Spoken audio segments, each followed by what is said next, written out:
A decade ago, putting Hyundai in the same sentence as Toyota and Honda for long-term durability would have gotten you laughed out of a car forum. Today, it's a genuinely fair fight, and that shift is one of the most remarkable turnarounds in the entire auto industry. Hyundai backs its vehicles with the longest powertrain warranty of any mainstream brand. Its build quality has climbed steadily in independent surveys, and its design and technology now regularly outshine both Japanese rivals on the showroom floor. But warranty length and showroom appeal don't automatically translate into what happens at 150,000 miles with no factory coverage left. We pulled apart engine architecture, transmission history, real high-mileage evidence, and ownership costs across all three brands to find out whether Hyundai's transformation has actually caught up to Toyota and Honda where it matters most, the years after the warranty runs out. This comparison matters more now than it would have even 5 years ago, because Hyundai isn't the budget alternative it used to be marketed as. The current Sonata, Tucson, and Santa Fe compete directly against the Camry, RAV4, Accord, and CR-V on price, features, and styling, which means buyers genuinely cross-shopping these three brands need a real answer, not an outdated stereotype from a decade ago or an assumption that Hyundai has already fully closed every gap simply because its warranty and its showroom presence suggest it has. Engine architecture and the weight of history. Hyundai's engine reputation carries one very specific scar that's impossible to ignore: the Theta II engine family used across the Sonata and Santa Fe from roughly 2011 through 2019, which suffered from a manufacturing defect involving metal debris left in the engine block during production. That debris could restrict oil flow to the connecting rod bearings, leading to bearing wear, knocking noises, and in severe cases, complete engine failure, sometimes accompanied by stalling at highway speed. Hyundai ultimately extended warranty coverage to 10 years and 120,000 miles on affected engines, and faced significant recall and litigation costs as a result.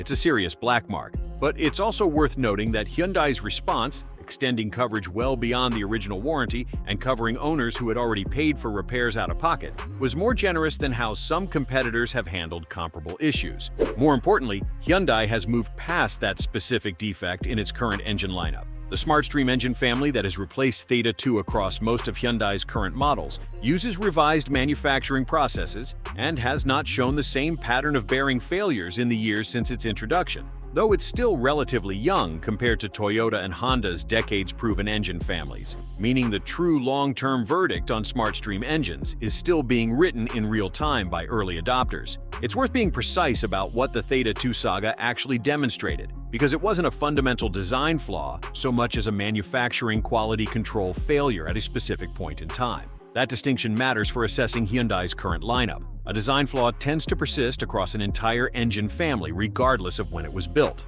while a manufacturing defect can genuinely be fixed through better process controls, which is exactly what Hyundai says it implemented afterward. The evidence so far, several years into Smartstream production without a comparable recall, supports that Hyundai's fix has held, though several years is still a much shorter track record than the 20-plus years Toyota's 2.5-liter and 3.5-liter engine families have quietly accumulated without a comparable industry-wide failure. Toyota's engine philosophy remains the steadiest of the three, leaning on naturally aspirated 4- and 6-cylinder designs with timing chains and conservative tolerances that have posted a remarkably consistent record across generations. Honda sits close behind, with its K-series engines and even its more recent turbocharged 1.5-liter units, generally avoiding the kind of catastrophic manufacturing defect-driven failures that hit Hyundai's Theta II engines, giving Honda a cleaner recent track record, even though its own engines occasionally attract more minor complaints,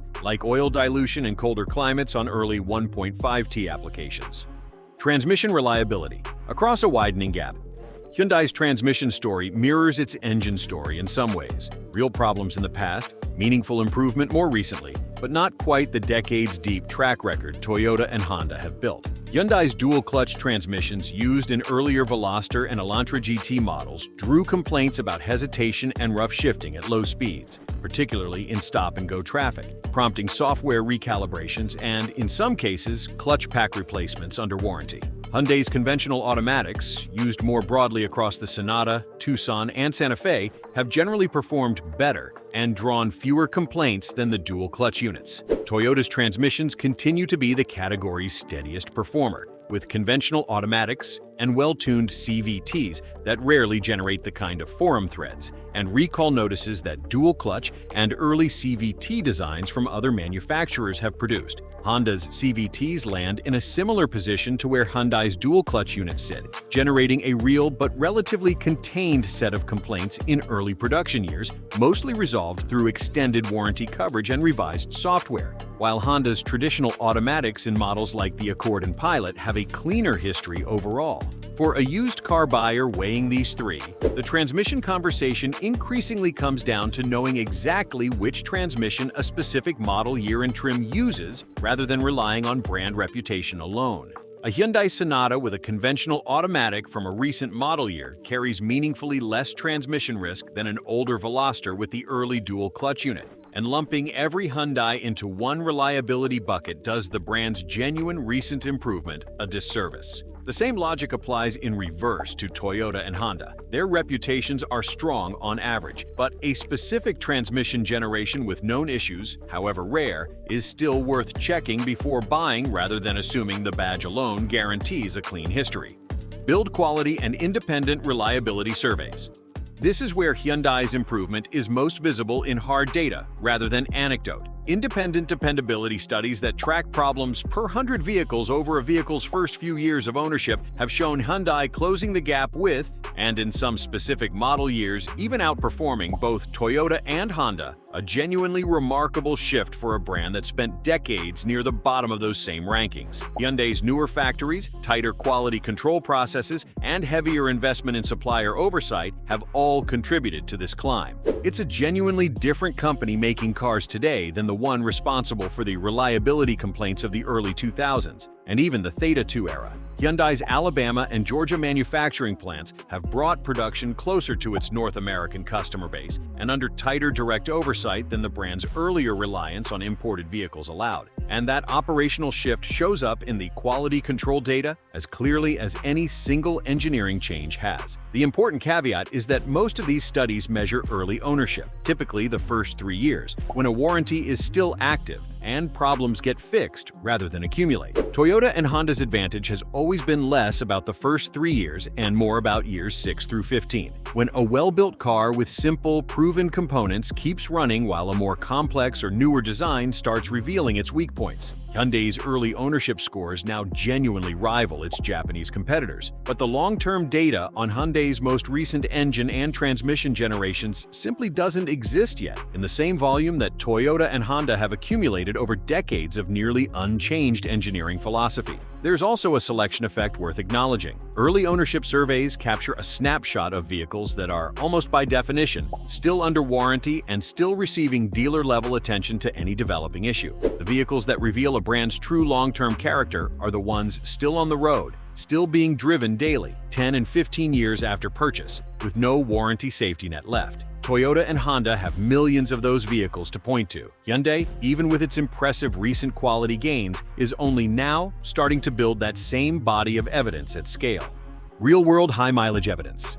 This is the category where the gap is still most visible, mainly because of how the used car population is aged right now. Toyota Camrys, Corollas, and 4Runners crossing 250,000 miles on original powertrains remain common enough that owners rarely think to mention it. Honda Accords and Civics show a similar pattern, regularly reaching 200,000 to 250,000 miles with routine maintenance and not much else. Hyundai's high-mileage examples exist and are becoming more common as the brand's post-recall, post-improvement vehicles age into the used market, but there simply aren't as many 250,000-mile Hyundai Sonatas or Elantras on the road yet to draw the same statistical confidence from. Owners who've pushed older Hyundai models past 200,000 miles report it's achievable, particularly on models built after Hyundai's major quality improvements took hold in the mid-2000s, but the sample size and time horizons still favor Toyota and Honda, simply because those brands have had a multi-decade head start building the track record. There's an important asymmetry buried in that mileage data that's easy to overlook. When a Toyota or Honda from 10 years ago shows up with 220,000 miles, it's confirming a reputation that was already well established before that specific car was even built. When a Hyundai from the same era shows up with similar mileage, it's often a pre-Theta II or early Theta II generation vehicle, meaning it may not accurately represent what today's Smartstream-powered Hyundai will look like a decade from now. The honest answer is that nobody has that data yet for Hyundai's current generation, because those cars haven't had time to accumulate it, which is exactly why any comparison of Hyundai against Toyota and Honda on pure high-mileage evidence right now inherently favors the two brands with the longer unbroken track record. Warranty coverage and what it signals. Hyundai's 10-year, 100,000-mile powertrain warranty on new vehicles is longer than anything Toyota or Honda offers, and it's tempting to read that purely as a sign of confidence. It's partly that, but it's also a calculated business decision Hyundai made specifically to overcome buyer hesitation left over from its weaker reliability decades. A longer warranty doesn't change what happens to a car at 150,000 miles once that coverage has expired. It just shifts more of the financial risk from the buyer to Hyundai during the years when problems are statistically more likely to appear. Toyota and Honda offer shorter warranties, in part because they don't need the same reassurance tool. Their reputations were built over enough decades that buyers trust the vehicles will hold up with or without an extended safety net, which is itself a reflection of the same long-term track record that shows up in the mileage and maintenance data throughout this comparison. There's a useful way to think about what a warranty actually signals versus what it guarantees. A 10-year powertrain warranty tells you Hyundai's actuaries are confident enough in current failure rates to accept that financial risk, which is a genuinely meaningful data point in Hyundai's favor. But it doesn't retroactively fix a car that develops a problem in year 11, and it says nothing about resale value, repair costs for non-powertrain components, or the everyday reliability of things like infotainment systems and sensors that fall outside powertrain coverage entirely. Buyers should read Hyundai's warranty length as a genuinely positive signal about the company's current confidence, not as proof the long-term ownership experience is already fully equivalent to Toyota or Honda's. Maintenance costs and total ownership expense. Ownership cost studies currently place Hyundai between Volkswagen-tier European brands and Toyota or Honda, generally cheaper to maintain than European competitors, but still running somewhat higher than either Japanese brand on average annual repair spending. Some of that gap reflects genuine mechanical differences, and some of it reflects a smaller, independent shop network familiar with Hyundai-specific parts and diagnostics compared to the ubiquity of shops that can service a Camry or Civic in nearly any town. Toyota continues to post the lowest average ownership costs of the three, with Honda close behind and Hyundai trailing both, though the gap between Hyundai and its Japanese competitors has narrowed noticeably compared to where it stood a decade ago, tracking the same broader improvement story that shows up across every other category in this comparison. Insurance actuarial data adds a useful outside perspective here as well. Mechanical breakdown and extended service contract pricing, where available, still tends to price Hyundai slightly above Toyota and Honda for comparable vehicle classes, a reflection of claims history that insurers track independently of manufacturer marketing or warranty promises. That gap has been shrinking model year over model year as more recent, higher-quality Hyundai vehicles enter the claims pool, but it hasn't fully closed yet, which lines up precisely with what the broader reliability data across this entire comparison shows. Resale value and long-term market confidence. Resale value tells a story of a brand still catching up to a reputation it hasn't fully earned yet in the eyes of the used car market. Toyota and Honda continue to top depreciation studies, holding value at a rate that reflects decades of accumulated buyer trust. Hyundai has improved its resale performance significantly over the past several model generations, no longer sitting at the bottom of depreciation charts the way it did in the early 2000s, but it still generally depreciates faster than comparable Toyota or Honda models, a gap that will likely keep narrowing as more of Hyundai's improved recent generation vehicles accumulate high-mileage track records on the used market. Used car buyers can actually turn this resale gap into an advantage in the short term. A Hyundai typically costs meaningfully less than a comparable Toyota or Honda at the same age and mileage, which can make it the smarter financial choice for a buyer planning to own the vehicle for a fixed period, rather than chase maximum long-term durability. The calculation only tips back toward Toyota or Honda for buyers specifically planning to hold a vehicle for a decade or more, where the accumulated reliability advantage of the two established brands has more time to outweigh Hyundai's lower upfront cost. The bottom line. So which one clearly lasts the longest right now, today, based on actual accumulated evidence? Toyota still takes the top spot, backed by the deepest and most consistent long-term track record of any of the three. Honda follows closely behind, with a similarly proven history and only minor blemishes from its CVT and early turbo engine growing pains. Hyundai has made a genuinely impressive climb, and model for model in recent years is closer to Toyota and Honda than it has ever been, but it hasn't quite closed the gap yet, mostly because the newest and most improved Hyundai engines and transmissions simply haven't had the same multi-decade opportunity to prove themselves that Toyota and Honda's engineering has already had. If you're buying today and want the deepest, most proven track record, Toyota remains the safest statistical bet, with Honda a very close second. If you're drawn to Hyundai's warranty, value, and rapidly improving reputation, you're buying into a genuinely different company than the one that built the Theta II engine. And the early evidence suggests that bet is paying off, even if the full verdict is still a few more years of accumulated mileage away. 10 years from now, this comparison may well have a different answer. Hyundai's improvement trajectory over the past decade has been steep enough that if it continues at the same pace, the gap examined here could close entirely, or even flip in specific model comparisons. But rankings based on current, accumulated evidence have to be built on evidence that actually exists, not on a trend line extrapolated forward. And today, based on what's actually been proven across millions of miles and years of ownership, Toyota and Honda still hold the edge. Let us know in the comments which one you're driving and how the ownership experience has actually gone. And subscribe for more honest longevity breakdowns like this one.